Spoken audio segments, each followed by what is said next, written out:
Yo, what's up mga boss? Magnolia Chicken Templados at Phoenix Fuel Master ibabandera ang kanilang mga balik import.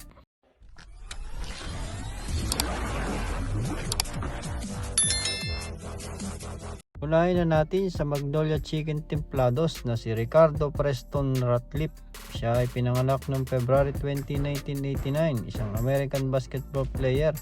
Ngunit siya ay naturalized player na ng Korean basketball team. Ang 35 anyos na si Ratliff ay nagbigay ng 4 na beses na kampiyon sa Korean Basketball League.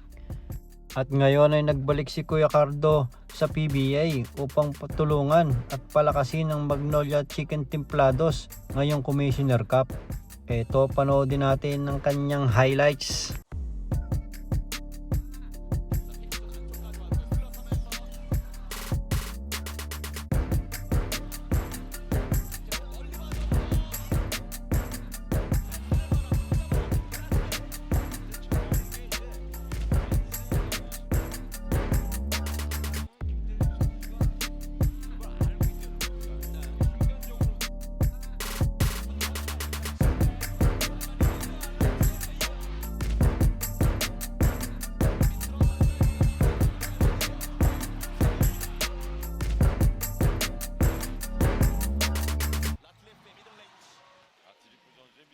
Para sa Phoenix Fuel Master naman ay ibabandera nila ang balik import na si Donovan Smith.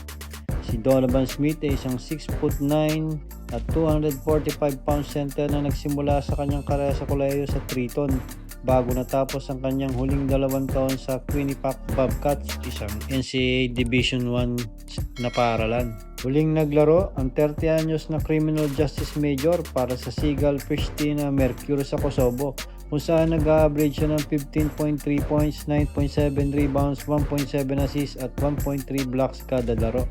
Nagkaroon din si Smith ng mga stint sa Romania, Spain, Cyprus, Georgia at Austria.